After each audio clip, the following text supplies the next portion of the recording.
Si vous vous concentrez uniquement sur votre carrière, vous pourrez aller loin dans cette carrière.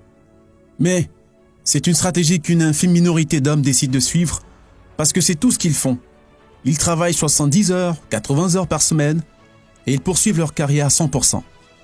Ils misent sur toute la faible probabilité d'un statut exceptionnel dans un domaine particulier. C'est dur pour eux. Ils sacrifient leur vie.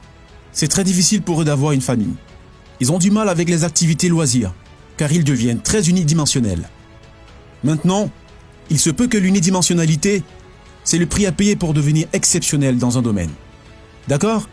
Parce que si vous voulez devenir quelque chose comme un génie des mathématiques, et que vous faites ça pendant, ou un scientifique, cela s'apparenterait à quelque chose comme vous êtes dans votre laboratoire, en permanence vous travaillez 70 heures, 80 heures par semaine, vous êtes doué, vous êtes dédié, vous êtes unidimensionnel, et c'est uniquement comme cela que vous pourrez battre toute autre personne dans votre domaine.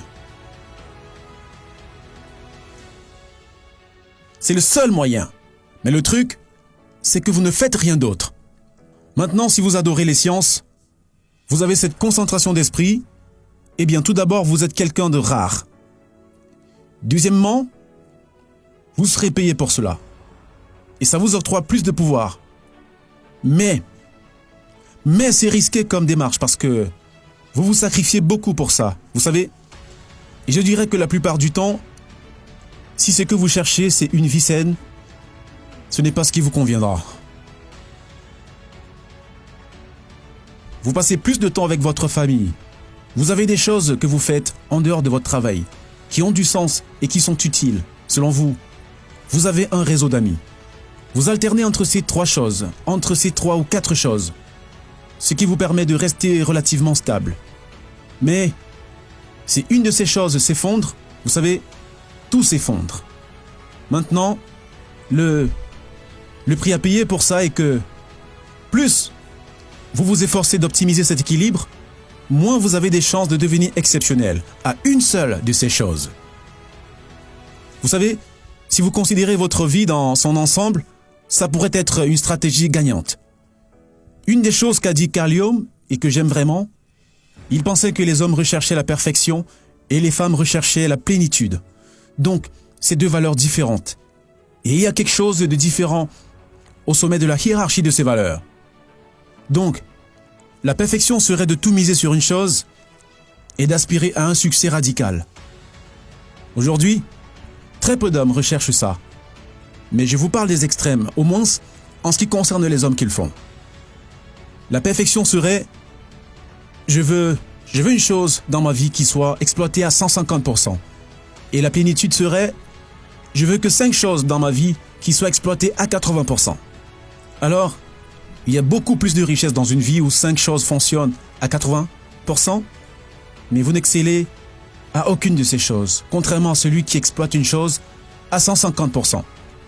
Et je crois vraiment à ça parce que j'ai vu des hommes et des femmes traverser leur carrière durant de longues périodes de temps. Et il y a beaucoup de choses qui en découlent. Mais l'une des choses que j'ai remarquées, c'est que la plupart des femmes quittent leur carrière unidimensionnelle dans leur trentaine. Elles s'arrêtent, elles ne veulent pas consacrer les 80 heures par semaine qu'elles auraient à consacrer pour dominer un domaine en particulier.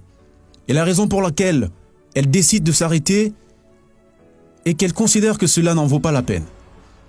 Et ce n'est pas étonnant. Parce que, pourquoi cela en vaudrait-il la peine ? Vous devez vous le demander. Si vous voulez devenir un grand scientifique, c'est très bien. Mais avant, est-ce vraiment ça que vous voulez ? Parce que c'est tout ce que vous allez faire. Car vous êtes en concurrence avec d'autres personnes qui sont douées et disciplinées. Si vous voulez aller au sommet, vous devez être plus doué, travailler plus dur que n'importe qui d'entre eux, des heures et des heures chaque jour. Mais ça signifie que vous devez aussi travailler de manière efficace. Il faut le prendre en compte. Si je suis intelligent et discipliné et que je travaille 70 heures par semaine et que je fais ça pendant 30 ans, en seulement 2 ans, j'ai pris tellement d'avance. Je suis si loin devant vous que vous ne pourrez jamais me rattraper. Enfin, peu importe. Et je pense que c'est en partie la raison pour laquelle les femmes sont plus orientées de cette façon que les hommes. Je pense qu'il y a 2 raisons. La première serait que le statut socio-économique ne rend pas les femmes plus attractives, contrairement à celui des hommes. La deuxième serait que le temps des femmes est comprimé, tout simplement parce qu'en tant qu'homme, on peut toujours dire « j'aurai des enfants plus tard ». Les hommes peuvent dire ça jusqu'à leurs 80 ans, tandis qu'une femme, c'est différent. Elle ne peut plus dire ça au-delà de ses, disons, 40 ans, plutôt 35, et définitivement à 40 ans parce qu'autrement, ce n'est plus possible.